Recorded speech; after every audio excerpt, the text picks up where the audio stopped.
Hello everyone, welcome to this channel. We are preparing for MBA entrance exam. देखो exam निकालने के लिए चाहे कोई भी हो, कैट हो, सीईटी हो और other state MBA entrance exam कोई भी हो, आपको सिर्फ एक वो जोश रखना है, डेडिकेशन रखना है कि यार मुझे इस साल जो भी पेपर होगा या अगले साल जो भी पेपर हो, जब भी आप तैयारी कर रहे हो, अगले 5-6 महीने सुपर टाइम नहीं लगता है। अगर डेडिकेशन के साथ करोगे, सारे पेपर आप निकालोगे, सारी कट ऑफ क्लियर करोगे, जो मर्जी चाहे वो आपको कॉलेज मिल जाएगा। तो चलिए शुरुआत करते हैं। आज हम लोग डिस्कस करने वाले हैं कैट 2022 का स्लॉट वन का वर्बल का क्वेश्चन। स्लॉट वन का वर्बल का क्वेश्चन और क्वेश्चन है रीडिंग कॉम्प्रहेंशन। बहुत ही इंपॉर्टेंट टॉपिक है। आपकी रीडिंग स्किल्स बहुत अच्छी होनी चाहिए, आपकी अंडरस्टैंडिंग स्किल बहुत अच्छी होनी चाहिए। और एक और बात बताऊं, रीडिंग स्किल यहाँ से अगर आप डेवलप करोगे तो आपको L R D I quant वाले सेक्शन में बहुत मदद मिलेगी। आपको अगर रीड करना आता है, समझ में आता है, तो उसी का तो एग्जाम है ये एमबीए एंट्रेंस का। चलिए शुरुआत करते हैं। और गाइस, अगर आप टेलीग्राम ग्रुप ज्वाइन करना चाहते हो, क्यों क्यों कर सकते हो? क्योंकि आपको वहां पर क्विज़ेस फॉर्म के अंदर क्वेश्चंस मिलेंगे। तो जाइए, जाकर ज्वाइन करिए। क्लास के बाद आप ज्वाइन कर सकते हो, इस वीडियो के बाद। ये आपका टेलीग्राम का यूजर नेम है। इसके अलावा आपके लिए डिजाइन की गई है test series, updated test series है। आप यहाँ पर जाइए, लिंक भी मैं आपको डिस्क्रिप्शन बॉक्स में मेंशन कर दूंगा, दोनों का, टेलीग्राम का और टेस्ट सीरीज का। ठीक है, तो आप जाकर चेक करिए, एक्सप्लोर करिए प्लेटफॉर्म को और तैयारी शुरू कर दो पूरे जोश के साथ, पूरे होश के साथ। तो शुरुआत करते हैं आज के पैसेज की। क्या लिखा हुआ है? अच्छा, मैंने आपको क्या बोला था कि आप जब भी रीडिंग कॉम्प्रहेंशन के क्वेश्चन लगाते हो, देखो आप पूरे पैसेज को पढ़ सकते हो, फिर आप क्वेश्चन लगाने का सोच सकते हो। ठीक है, लेकिन इसका एक और तरीका है। क्या तरीका है? कि एक सेकेंड, एक और तरीका क्या है भाई? एक और तरीका ये है कि पहले पढ़ लेते हैं क्वेश्चन को, फटाफट से क्वेश्चन पढ़ लेते हैं। एक पैसेज के अंदर 4 क्वेश्चंस आते हैं, चारों को ध्यान से पढ़ते हैं और उसके बाद पैसेज को जब आप पढ़ोगे तो आपकी ग्रेस्पिंग बहुत अच्छी होगी। ठीक है, क्योंकि आपको पता है आपको किस बात का जवाब ढूंढना है।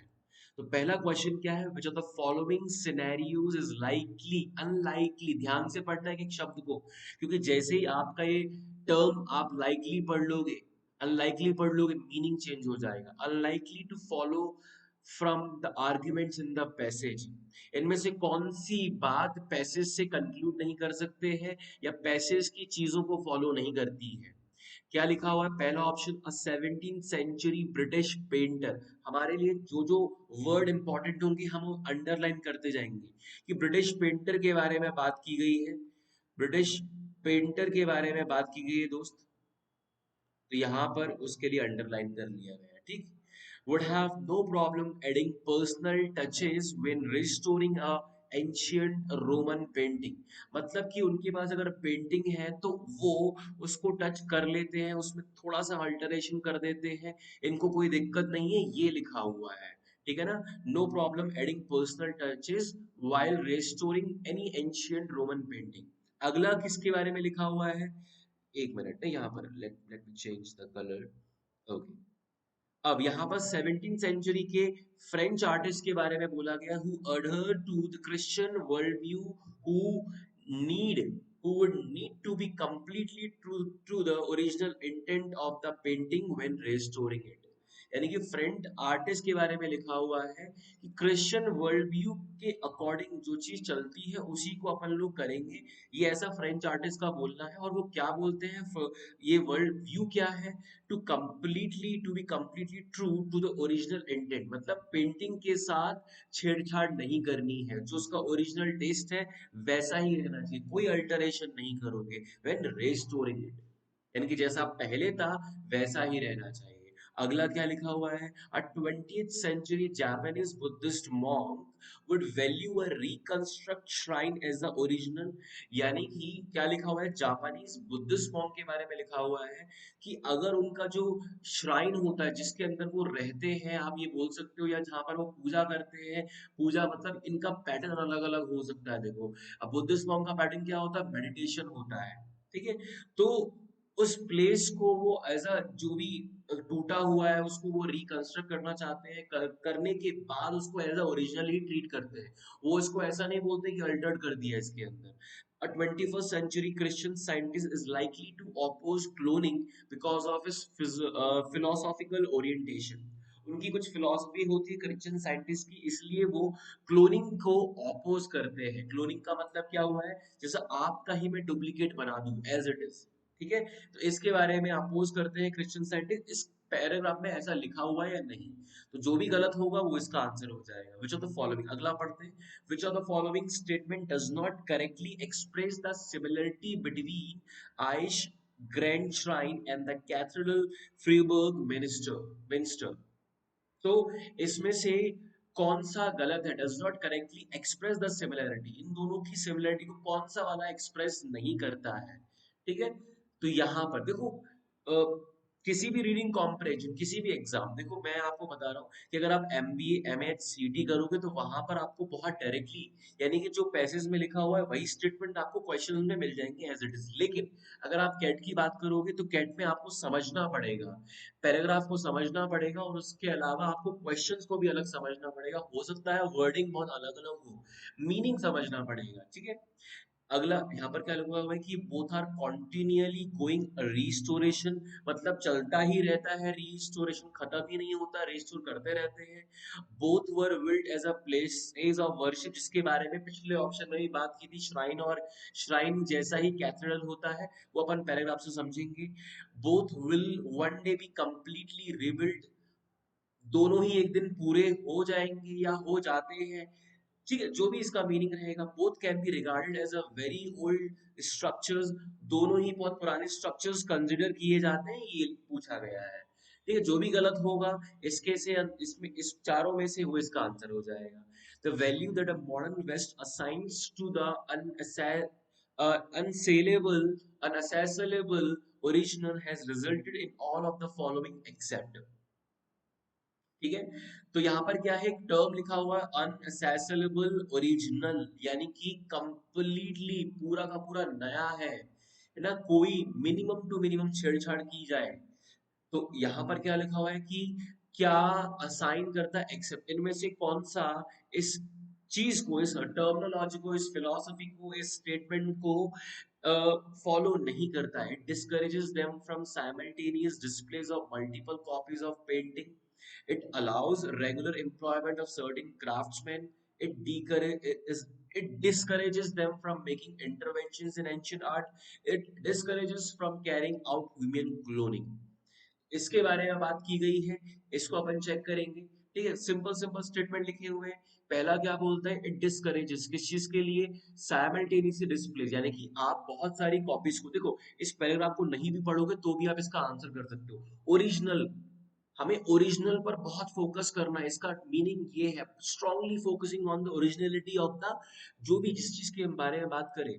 तो इट डिस्करेजेस, ये डिस्करेज करता है, बिल्कुल सही बात है भाई, क्योंकि अगर आप एक ही जगह एक जैसी 10 चीजों को लगा दोगे तो वो ओरिजिनल थोड़ी ना कहलाएगी, आपको सबको मालूम चल जाएगा इसका तो डुप्लीकेट बना हुआ है, ठीक है। इसके अलावा it allows regular employment of certain craftsman, ये वाली बात, इस चीज के बारे में बोला गया कि यहाँ पर रेगुलर एम्प्लॉयमेंट मिलता है नहीं मिलता है, देखिए बिल्कुल मिलता है, क्योंकि आप ओरिजिनल के ऊपर काम कर रहे हो तो मिल जाएगा, तो ये तो आंसर होने से रहा, ये तो बिल्कुल सही स्टेटमेंट है। अगर आपको ओरिजिनल को मेंटेन करना है, ठीक है, तो आपको क्राफ्ट्समैन तो लगेंगे, उसको रिस्टोर का कहने का मतलब है उसको बनाने के लिए, उसको मेंटेन करने के लिए, ठीक है। It discourages them from making intervention in the ancient art, अभी अभी इसी के बारे में बात हो रही थी, पिछले वाले सेंटेंस को आप पढ़िए कि जब मैंने पेंटिंग बना दी है या फिर जो भी स्ट्रक्चर बना दिया उसको मेंटेन तो रखना पड़ेगा, तो ये डिस्करेज करता है इंटरवेंशन करने में, नहीं, बिल्कुल भी नहीं करता है। आप इस आर्ट को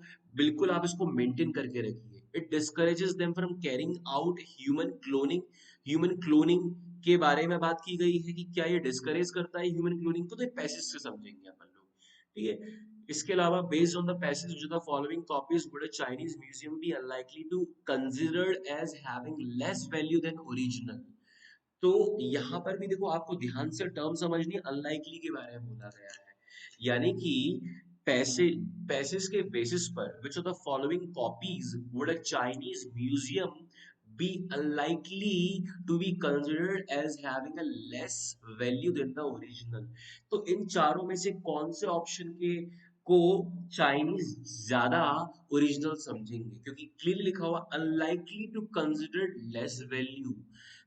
अनलाइकली टू यानी जिसको देखकर इनको लगे नहीं कि भाई इसकी वैल्यू बहुत कम है, मतलब हाई वैल्यू वाला कंटेंट की अपन को ढूंढना पड़ेगा। आप पैसेज नहीं भी पढ़ोगे तो भी इसका आंसर कर सकते हो। Pablo Picasso's painting of Vincent van Gogh's original painting identical in every respect। एक तो ये हो गया, ये बोल रहा है कि बिल्कुल ओरिजिनल है, तो ये तो हाईएस्ट हो गया ना, ओरिजिनल से बेटर क्या होगा। अगला क्या लिखा हुआ है, Pablo पिकासो's miniaturized but otherwise faithful and accurate painting of Vincent van Gogh's original painting। अब यहाँ पर थोड़ा सा अल्टरेशन कर दिया गया है, मिनिचराइज कर दिया, थोड़ा छोटी कर दी है पेंटिंग, अदरवाइज हर चीज इसकी एकदम ओरिजिनल है। ठीक है, अब पेंटिंग छोटी जिसने बनाई होगी ओरिजिनल, उसने एक साइज को समझ के बनाया होगा, उस साइज के अकॉर्डिंग उसके अंदर एक, जैसे मैं आपको बोलूं कि मैंने एक पेंटिंग बनाई है इंसान की, एक पर्टिकुलर हाइट की बनाई, अगर आप उसको मिनिएचर कर दो, एक छोटी फोटो भाई और एक स्टैचू में अंतर होता है नहीं होता है। एक बड़ा स्टैचू एक छोटा स्टैचू आप इसको ऐसे समझो, तो घर पे आप उसका खिलौना लिया है वो एक अलग चीज होती है, और एक आपका बिल्कुल ओरिजिनल हो तो वो एक अलग चीज होती है। समझ में आया, तो डिफरेंस तो आता है ना, यही बात लिखी हुई है। Pablo Picasso's painting of Vincent van Gogh's original painting bearing Picasso's signature। ठीक है, अब यहाँ पर पिकासो ने पेंटिंग तो बनाई है, ओरिजिनल पेंटिंग है, लेकिन उसमें सिग्नेचर कर दिया है। ठीक है, अब सिग्नेचर करने से अब थोड़ा सा अल्टरेशन कर दिया गया ना। इसके बाद Pablo पिकासो's photograph of Vincent van Gogh's original painting printed to exactly same scale, यहाँ पर प्रिंट करवा दिया गया है। तो क्लियरली आपको समझ में आएगा, ये दो ऑप्शन तो खत्म हो गए। अब ये दो ऑप्शन थोड़े कंफ्यूजिंग है, देखो ये बिल्कुल ओरिजिनल है, यहाँ पर कुछ, जैसे मैं आपको बोलूँ कि मैंने आपको एक कंटेंट दे दिया, ठीक है, और एक और कंटेंट दिया जिसपे लिखा हुआ है टेस्ट ज्ञान, पीछे बैकएंड में लाइटली लिखा हुआ है। तो अब क्या होगा कि ये कंटेंट आप ज्यादा फेवर करोगे ना, इसकी वैल्यू ज्यादा करोगे आपके लिए, क्योंकि भाई यहाँ पर अल्टरेशन, यहाँ पर एक अल्टरेशन दे दिया है, थोड़ा सा कंटेंट शायद आपको विजिबल ना हो, दिक्कत हो। ठीक है, इस कंटेंट को आप बड़ी इजीली कॉपी पेस्ट कर सकते हो। ठीक है, तो ये कंटेंट आपके लिए ज्यादा फीजिबल होगा, रीड करने के लिए ज्यादा फीजिबल होगा, राइट, इसको रीड करने में समझने में इन कंपैरिजन टू दिस। तो आप इस बात को ऐसे समझ सकते हो, तो ये आइडेंटिकल है, बिल्कुल आइडेंटिकल है, कोई इसमें चेंज नहीं किया है। ठीक है, क्लियर है बात। तो यहाँ पर क्लियर कट लिखा हुआ है, एक पेंटिंग है, उस पेंटिंग का भी उस पेंटिंग पर साइन कर दिया गया, that's all it is written. चलिए अब पैसेज पढ़ते हैं। देखो अब इस क्वेश्चन को समझने में आप मान के चलिए 5 मिनट का टाइम लगेगा। ठीक है, कुल मिलाकर कैट में कितने क्वेश्चन होते हैं वो आपको समझाता हूँ। कैट के अंदर होते हैं कुल मिलाकर 24 क्वेश्चन। ठीक है, अब 24 में से 16 हुए आरसी के, यानी कि अपने आएंगे 4 आरसी, हर आरसी के अंदर ये 5 मिनट में आपको बोल रहा हूँ क्वेश्चन को समझने के लिए लगाओ, और 5 मिनट रीड करो, आपका पूरा काम हो जाएगा। 10 मिनट के अंदर आप इसको निपटा दोगे अगर आपका रीडिंग स्किल बहुत अच्छा है, यानी कि 4 पैसेज आप कितने में निपटा सकते हो, 20 मिनट में, अगर आपकी स्किल अच्छी है। बच्चे कितने क्वेश्चन, 8 क्वेश्चन। ठीक है, अब यहाँ पर फिर भी देखो, यहाँ पर बचे कितने, 8 क्वेश्चन, हर क्वेश्चन को आपने 5-5 मिनट भी नहीं लगाओगे। ठीक है, 5-5 मिनट भी नहीं लगाओगे इन क्वेश्चंस को आप, तो 20 मिनट आपको हार्डली लगेंगे यहाँ पर। अब फिर भी 20 मिनट आपकी जो बचती है वो आप अल्टरेशन कर सकते हो, आप लगा कर देखिए पेपर, फिर भी 20 मिनट आपके पास बचेंगे। क्लियर है बात। तो अगर आपका रीडिंग स्किल बहुत अच्छा है, जो आपको ग्रो करना है धीरे धीरे, तो आपका पूरा पेपर टाइम से होगा इस स्ट्रेटेजी के साथ। अब पढ़ते हैं आगे। The Chinese have two different concepts of a copy. ठीक है, एक है fangzhipin or limitations where the difference from the original is obvious। ठीक है, जहां पर डिफरेंस बहुत ऑब्वियस है, देयर आर स्मॉल मॉडल्स और copies that can be purchased in a museum shop. इनकी कॉपीज आपको म्यूजियम शॉप पर मिल जाएंगी। For example the second concept, ठीक है, ये एग्जांपल दिया है, आगे बढ़ते हैं। The second concept of the copy is fusible, they are exact reproductions of the original. ठीक है, एकदम ओरिजिनल रिप्रोडक्शन है। For the Chinese are of equal value to the original, Chinese लोगों के लिए बिल्कुल ओरिजिनल के बराबर इसकी value. It has absolute no negative correlation, आप उसको देखकर पहचान नहीं पाओगे। The discrepancy with regard to the understanding of what a copy is has often led to misunderstanding in argument between China and the western museum. देखो, western और China के बारे में बात की गई है कि लेकिन उसी कॉपी को चाइना वाले तो ओरिजिनल बोल रहे हैं, लेकिन वेस्टर्न वाले उसको अलग तरीके से समझेंगे। The discrepancy with regard to the understanding of what a copy is has often led to, copy क्या है क्या नहीं है, ये चाइना और वेस्ट में अलग अलग फिलोसफी है, ठीक है। आर्ग्यूमेंट्स भी है। Chinese often send copies abroad instead of the originals, original की बजाय वो कॉपीज भेजते हैं in the firm belief that they are not essentially different from the originals. मतलब फ्यूजिबिन के बारे में बात की गई, फ्यूजिबिन ही भेज रहे, वो है कॉपी ही, लेकिन उसको देखकर चाइनीज लोग बोलते हैं कि यार एकदम ओरिजिनल है ये, तो उनके लिए ओरिजिनल। लेकिन the rejection that then comes from the Western museum. Westerns copy और ओरिजिनल को बहुत डिफरेंटली देखते हैं, ठीक है। क्लियर है बात समझ में? तो वो जब रिजेक्शन करते हैं तो Chinese take it as an insult, the far eastern notion. अभी तक हमारे यहाँ पर अगर आप देखोगे तो क्वेश्चंस में ऐसी कोई बात नहीं की गई है, चाइनीज के बारे में ज्यादा डिस्कशंस नहीं किया गया है। ये दो सवाल तो अपन ने ऑलमोस्ट कर ही लिए थे, देखो यहाँ पर ये वाले क्वेश्चन को अपन ने कर लिया था, ये अपन ने इसको अपन ने सही बोल दिया था, इसको अपन ने सही बोल दिया था, इसको अपन ने सही बोल दिया था, एक जो बचता है वो आंसर हो जाए। दो क्वेश्चन तो अपन ने बिना पैसेज के कर लिए। अब इन दो पैसेज की बात करेंगे, जहां पर एक ग्रैंड श्राइन और कैथेड्रल के बारे में डिस्कशन होगा, और एक British printer with French artist, Japanese monk and Christian scientist, इनके बारे में डिस्कशन होगा, उनके थॉट्स के बारे में डिस्कशन होगा, ठीक है। कि पर्सनल टच ऐड कर सकते हैं, फ्रेंच आर्टिस्ट का क्रिश्चियन वर्ल्ड व्यू हो गया, बुद्धिस्ट मॉन्क का हो गया, क्रिश्चियन साइंटिस्ट का हो गया, इन सब के बारे में बात करेंगे। तो आगे बढ़ते हैं। The far eastern notion of the identity is also very confusing to the western observer, वही बताया गया कि डिफरेंट है, वेस्टर्न्स का और ईस्टर्न्स का डिफरेंट है view. The Ice Grand Shrine in Japan is 1300 years old for millions of the Japanese people. बहुत पुराना है।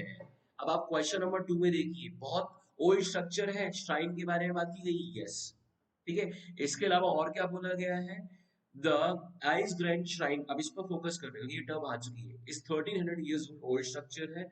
Who people who go there on pilgrimage every year, मतलब ये वर्शिप का प्लेस है, ये बात भी सही है इसके लिए। But in reality this temple complex is completely rebuilt from the scratch every 20 years। तो अब आप यहाँ देखोगे, क्या रिस्टोरेशन कर रहा है, जा रहा है, ये बोल रहा है कि कौन सा करेक्ट नहीं है, ये करेक्ट नहीं है। क्यों? क्योंकि रिस्टोरेशन आपका, ये बोल रहा है होता रहता है रिस्टोरेशन, नहीं भाई, 20 साल में बन के तैयार हो जाता है। तो कंप्लीटली रिबिल्ट, ये ठीक है, फिर ये इसका आंसर नहीं, क्योंकि आपको नॉट करेक्टली देखना है। प्लेस ऑफ वर्शिप है, यस, तो ये नॉट करेक्टली देखना है, गलत है। ओल्ड स्ट्रक्चर है, नहीं, बिल्कुल ठीक है, ये गलत है। तो आंसर क्या हो गया? ये। अभी अपन ने कैथेड्रल के बारे में नहीं पढ़ा, लेकिन अपन को पता है ये तीनों स्टेटमेंट सही है ग्रैंड श्राइन के लिए, लेकिन ये गलत है ग्रैंड श्राइन के लिए। तो जब इसके लिए गलत हो गया तो इसके लिए तो होना पड़ेगा ना, क्योंकि ऐसा थोड़ा ना हो सकता भाई कि ग्रैंड श्राइन के लिए गलत हो, कैथेड्रल के लिए गलत हो, और दो अलग अलग आंसर कैसे आ सकते हैं? आई बात समझ में? हालांकि यहाँ पर सिमिलरिटी के बारे में बात की गई है, तो यहाँ वो खेल सकता है, तो इसलिए अपन को और ध्यान से पढ़ लेते हैं। लेकिन हाँ, मोस्ट प्रोबेबली अपना आंसर आ चुका है ये वाला, ठीक है ना। बहुत ही रेयर चांस होगा कि दो अलग अलग आंसर, बहुत रेयर। तो अब अपन ने देखा, तीन क्वेश्चन अपन कर भी चुके हैं, ठीक है। The Cathedral of Fragminster in southwest Germany is covered in scaffolding almost all year around. हर साल उसको ढक दिया जाता है। The sandstone from which it is built is very soft, porous material, does not withstand natural erosion by rain and does not withstand natural erosion by rain and wind. After a while, it crumbles, वो भी टूट जाता है यार। As a result, the cathedral is continually being examined for damage and eroded stones are replaced, यानी कि उसको फिर से restore किया जाता है। And in the cathedral's studied workshop, copies of the damaged sandstone figures are constantly being produced. जो damage हो गया उसको वहां प्रोड्यूस भी किया जाता है और उसको ठीक किया जाता है। जैसे कि मान के चलो कि एक कॉपी, एक नोटबुक का एक पेज फट गया, तो एज इट इज सेम बनाने की कोशिश की जाएगी। Of course attempts are made to preserve the stones from the middle age, हालांकि नया बनाने से पहले कोशिश यही की जाती है कि वही उसी को प्रिजर्व कर लिया जाए। as long as possible, but at some point they too are removed and replaced with the new stones. यानी कि स्टोन्स नए नए हैं, लेकिन कोशिश क्या की जा रही है कि exactly same material, exactly same चीज हर साल। मालूम है कि वो टूट जाएगा, रेन और विंड से टिक नहीं पाएगा, लेकिन फिर भी वही मटेरियल से बार बार हर साल बनाया जाता है। ओरिजिनलिटी को मेंटेन किया जा रहा है पैसे से। Fundamentally this is the same operation as with the जापानी श्राइन। बिल्कुल जापानी श्राइन जैसा ही है, उसको बार बार रिस्टोर किया जाता है। ठीक है, लेकिन समझो, रिस्टोर हो जाता है, हर साल करते हैं ये, मतलब हर साल बन के तैयार भी हो जाता है, हर साल उसको खोल भी दिया जाता है, और उसको क्या बोलते हैं, हर साल उसको ढकते भी है। प्रोसेस हो रही है हर साल के लिए। तो ऐसा नहीं कि बन के तैयार नहीं होता है। लेकिन लेकिन यहाँ पर क्या कीजिए, except in this case the production of the replica takes place very slowly over a long period of time. ठीक है, in the field of art as well as the idea. अब ये खत्म हो गया यहाँ पर, क्लियर। तो यहाँ पर सिमिलरिटी बोल दी थी, बिल्कुल जापानीज टाइम जैसा प्रोसेस है।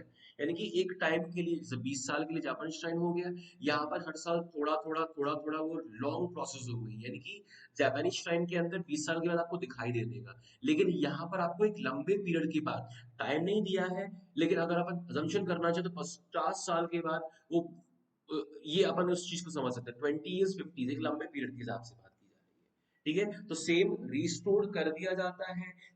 यहाँ पर आप क्वेश्चन को देख लो एक बार, यहाँ पर both are continuously undergoing restoration. नहीं, एक टाइम पीरियड का के बाद रिस्टोरेशन बंद होता है, वो बन के तैयार हो जाता है। प्लेस ऑफ वर्शिप है, कैथेड्रल के बारे में लिखा नहीं, लेकिन कैथेड्रल का मतलब यही होता है। ठीक है, वर्शिप का प्लेस होता है, एक दिन बन के तैयार भी हो जाता है।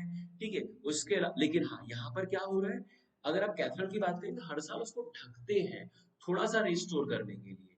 ठीक है ना, and both can be regarded as very old structures. ये यहाँ पर चीज है, दोनों ही ओल्ड स्ट्रक्चर्स हैं, दोनों ही कंप्लीटली रीबिल्ड बन के तैयार हो जाते हैं, दोनों ही वर्शिप की जगह है। ये वाली चीज, both are continuously going restoration.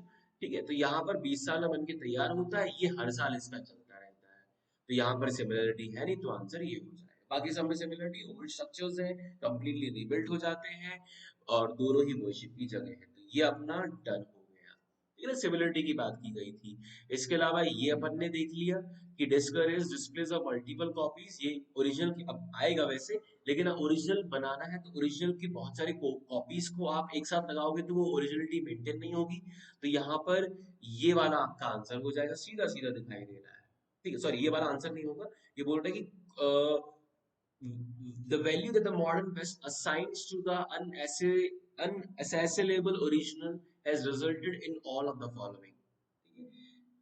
यहाँ पर इस चीज को आपको समझना पड़ेगा कि ओरिजिनलिटी को मेंटेन किया जाएगा, लेकिन एक्सेप्ट एक्सेप्ट कौन सा वाला काम नहीं किया जाएगा। ठीक है, किस चीज को ये डिस्करेज करता है, जैसे it discourages from carrying out the human cloning, it discourages from making them the intervention the art. Original को मेंटेन करने के लिए इंटरवेंशन तो अपन ने देख ही लिए होते हैं, इंटरवेंशन होते हैं, उसको डिस्करेज बिल्कुल नहीं कर रहा है। उसको मेंटेन करने के लिए तो करना पड़ेगा ना, उसके लिए क्राफ्ट्समैन भी लगेंगे। तो ये ओरिजिनल वाली बात बोलता है कि हाँ ये ठीक है। ये बोल रहा है कौन सी नहीं बोलता है। ठीक है, इट डिस्करेजेस, ये मना करता है भाई बहुत सारी कॉपी मत बनाओ, हमारा ओरिजिनल कैसे मालूम चलेगा, ओरिजिनल तो एक ही होता है ना। ये वाली बात है। ठीक है, जैसे एक टेम्पल बनाना, तो वो टेम्पल अगर एक अकेला एक टेम्पल वैसा ही तो ओरिजिनलिटी मेंटेन है, अगर आप उसके बहुत सारे बना दोगे तो फिर ओरिजिनलिटी कहाँ से मेंटेन हो पाएगी, ताजमहल एक ही है भाई। ठीक है, तो बचा क्या ये वाला, तो यहाँ पर एलिमिनेशन अप्रोच से अपन ने ये भी कर लिया, और ये वाला बताओ उनका हो चुका है आंसर। ठीक है, अब बचता है केवल एक ही सवाल, आगे बढ़ते हैं। In the field of art as well the idea of unassailable original, ठीक है, developed historically in the Western world. Back in the 17th century in the West, exegeted artworks from the antiquity were treated quite differently from today. They were not restored in a way that was faithful to the original. Instead, there was massive intervention in these works, changing the appearance. It is probably, अब देखो यहाँ पर क्या बात की गई है, back in the 17th century in the West, exegeted artworks from the, अभी 17th century वाली बात आ गई, तो यहाँ पर आ गया है, क्या बोला गया है यहाँ पर कि executed artworks from the antiquity were treated quite differently from today. देखो अभी क्या होता है, अभी आपको बता दिया गया है कि ये जो कॉन्सेप्ट दिया हुआ अनअसेसेबल ओरिजिनल, थोड़ा सा यहाँ पर ये वर्ड ऐसा है अनअसेसेबल ओरिजिनल, यानी कि बिल्कुल ओरिजिनल हो, कोई उसमें कम से कम अल्टरेशन। लेकिन back in the 20th century क्या बोला गया, executed artworks from the antiquity but treated differently, quite differently from today. They were not restored in a way that was faithful to the original. या faithful की बात हो रही है, लेकिन पहले की बात हो रही है कि पहले ऐसा नहीं था। पहले क्या होता था, बहुत ज्यादा इंटरवेंशन होते थे, अपीयरेंस चेंज हो जाती थी। It is probably this intellectual position that explain why Asians have far fewer scruples about the cloning than Europeans। इसका मतलब क्या है, जैसे चाइना के बारे में बात की गई है कि चाइना क्लोन्स बनाता था, ठीक है, कॉपी बनाता है, लेकिन यहाँ पर यूरोपियंस उसको मिनिमाइज फिर भी करना चाहते थे। हालांकि वो अल्टरेशन कर रहे हैं, लेकिन वो ओरिजिनल को मेंटेन करने की कोशिश जरूर करते थे, ठीक है ना। अपीयरेंस चेंज होती थी, लेकिन चाइना वाले क्या करते थे, ओरिजिनल का बिल्कुल कॉपी बना के मार्केट में बेच रहे हैं। The South Korean cloning researcher Hong Woo-Suk attracted worldwide attention with his cloning experiment। अब देखो इन्होंने बिल्कुल क्लोन कर दिया उस चीज का, ठीक है। यहाँ पर क्या चल रहा है, यहाँ पर इंटरवेंशन हो रहा है ओरिजिनल के साथ, यहाँ पर ओरिजिनल का क्लोन बना दिया। बात को समझो, दो चीजें, एक तो ओरिजिनल को ही रिस्टोर करने की कोशिश की जा रही है, उसमें अपीयरेंस चेंज हो गया, एक अलग बात है, और एक ओरिजिनल जो था उसी का ही डुप्लीकेट बना दिया, ये क्लोनिंग होता है। सो ये कहां पर है, साउथ कोरियन, ये एशियंस की बात हो रही है। इज अ बुद्धिस्ट, तो बुद्धिस्ट के बारे में बोला गया, बुद्धिस्ट ने क्लोन बना दिया, ठीक है ना। The south Korean cloning researcher who attracted to the worldwide attention with his cloning experiment in 2004 is a Buddhist. He found a great deal of support and followers among Buddhists, while Christians called for a ban on human cloning. Christians उसके खिलाफ है। Hwang legitimized his cloning experiments with his religious affiliation. I am a Buddhist and I have no philosophical problem with the cloning. लेकिन Christians को दिक्कत थी philosophical, Christians को cloning से दिक्कत है। तो 21st century Christian scientist likely to oppose cloning because of his philosophical orientation. बिल्कुल सही है भाई, ये बोल रहा है unlikely to follow. A 20th century Japanese Buddhist monk would have restructured shrine as the original। बिल्कुल ठीक है, श्राइन के बारे में जब बात की गई थी तो वो उसको उतना ही तवज्जो देते भाई, जब क्लोन को दे रहे तो इसको देंगे ही। 17 इसके बाद British painter would have no problem adding personal touches, ये इससे पहले वाला स्टेटमेंट की बात की गई है। यूरोपियंस के बारे में बात की गई थी अभी, ठीक है, यहाँ पर back in the 17th century के बारे में, ठीक है। तो ये भी ठीक है, तो बचता क्या है, फ्रेंच के बारे में कोई बात ही नहीं की। यूरोपियंस एशियंस के बारे में बात की गई है, ब्रिटिश के बारे में बात की है, बुद्धिस्ट के बारे में बात की गई है, कोरियंस के बारे में बात की गई है, ठीक है। तो यहाँ पर ये खत्म हुआ आपका। क्या आंसर हुआ, अनलाइकली टू फॉलो, तो ये फॉलो नहीं करता, इसको पढ़ भी लेते हैं। क्या लिखा हुआ है, 17th century French artists who adhere to the Christian worldview would need to be completely true to the original intent of the painting when restoring it। गलत है ये, ठीक है ना। अब देखो वैसे तो ब्रिटिश और फ्रेंच ये सब यूरोपियंस में आते हैं, मेन अपन को यहाँ पर समझना है कि दरअसल वो उसमें अपना पर्सनल टच ऐड कर रहे थे 17th सेंचुरी और उससे पहले, ठीक है। यहाँ क्या बोल रहे हैं कि नहीं ऐसा नहीं है, बिल्कुल भी नहीं करते थे, तो ये गलत हो गया। जापानीज क्या है, जापानीज क्लोन भी बना रहे हैं, क्लोन को सपोर्ट भी कर रहे हैं, और भाई रिस्ट्रक्चर्ड श्राइन को भी ओरिजिनल जैसी तवज्जो देते हैं, रिकंस्ट्रक्टेड श्राइन को। और 21st सेंचुरी वाला क्रिश्चियन साइंटिफिक स्टेटमेंट क्या है कि human cloning, Christians human cloning को अपोज करते हैं। तो ये हो गया आपका खत्म, क्लियर है बात। तो आंसर क्या होगा, option number 2, option number 1, option number 2, option number 1, option number 4 and 1 2 1 4 1, ये आपका आंसर हुआ। आई होप वीडियो समझ में आया हो। और बाकी अगर आपको कनेक्ट करना है क्लास के बाद, इस वीडियो के बाद, तो आप मुझसे कनेक्ट कर सकते हो। और this is my contact number, तो इस कांटेक्ट नंबर पर आप कनेक्ट कीजिएगा, ठीक है। This is all for the day, hope you enjoy the session, see you all in the next video.